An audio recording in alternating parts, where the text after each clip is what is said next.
Hello friends, जैसा कि हम लोग सेल ऑर्गेनिल्स को पढ़ रहे थे तो आज हम लोग प्लास्टिड को पढ़ेंगे। चलिए देखते हैं। ये जो प्लास्टिड है सबसे पहले हीकल नाम के साइंटिस्ट के द्वारा डिस्कवर किया गया।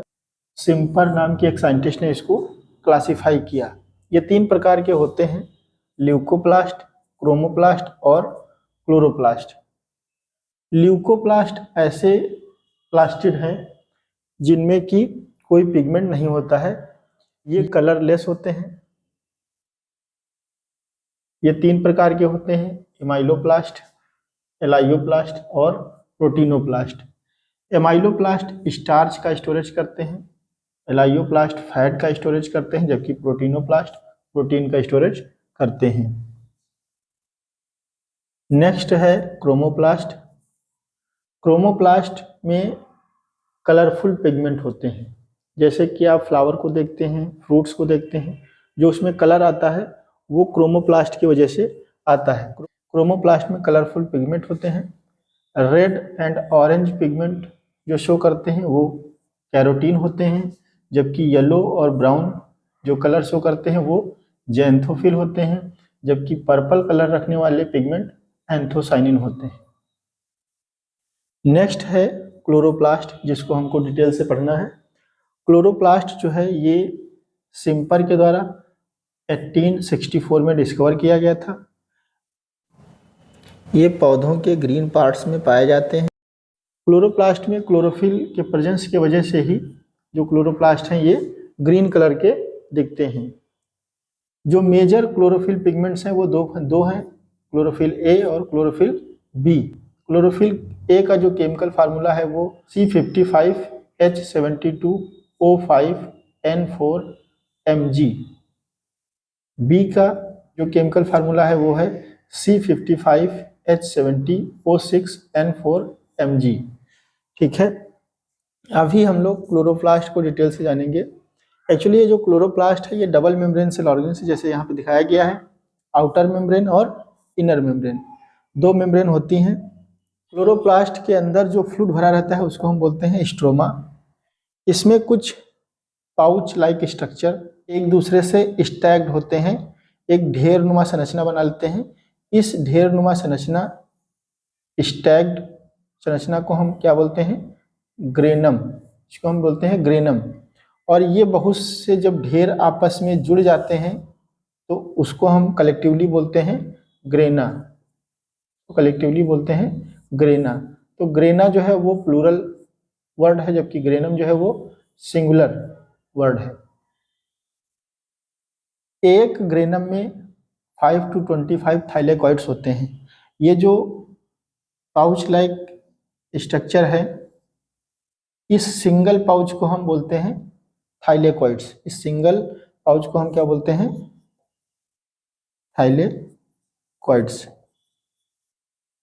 जबकि ये थाइलेकॉइड्स जब 5 to 25 नंबर्स में जुड़ जाते हैं, आपस में स्टैक्ड हो जाते हैं, तो उस संरचना को हम बोलते हैं ग्रेनम। अच्छा, ये जो अनस्टैक्ड थाइलेकॉइड्स होते हैं जो कि आपस में जुड़े नहीं होते हैं, तो ये जो है as a stroma lamellae work करते हैं और ये एक ग्रेनम को दूसरे ग्रेनम से जोड़ते हैं, एक ग्रेनम से दूसरे ग्रेनम को जोड़ते हैं। तो ये जो अनस्टैक्ड थाइलेकॉइड्स होता है इसको हम बोलते हैं स्ट्रोमा लैमली या फ्रेट चैनल। ठीक है, ये अनस्टैक्ड थाइलेकॉइड्स होते हैं। इस थाइलेकॉइड्स पे कुछ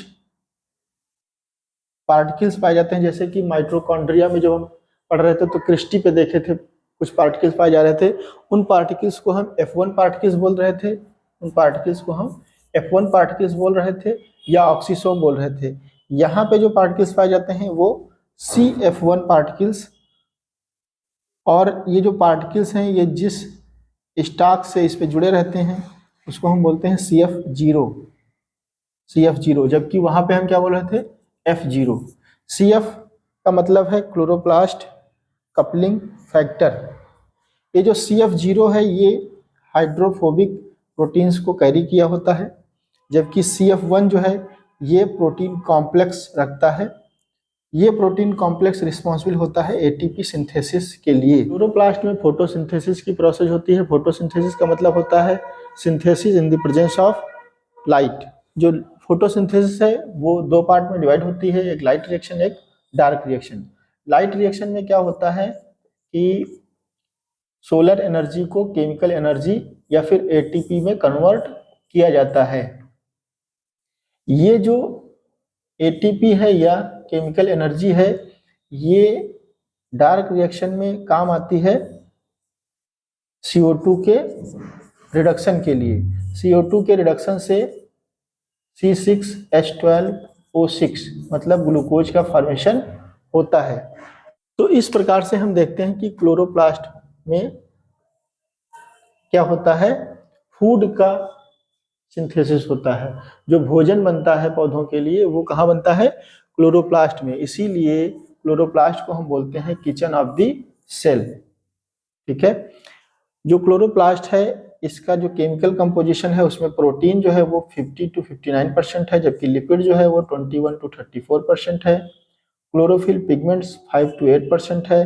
कैरोटिनॉइड्स 0.7 से 1.1% है। RNA 1 to 7.5%, DNA 0.2 से 1%। अदर एलिमेंट्स भी इसमें अवेलेबल रहते हैं जैसे कि magnesium, iron, copper, manganese, zinc etcetera. इस प्रकार से हमने प्लास्टिक्स के वेरियस एस्पेक्ट को समझा। आज के लिए बस इतना ही, मिलते हैं नेक्स्ट वीडियो में। Thank you very much for listening to me.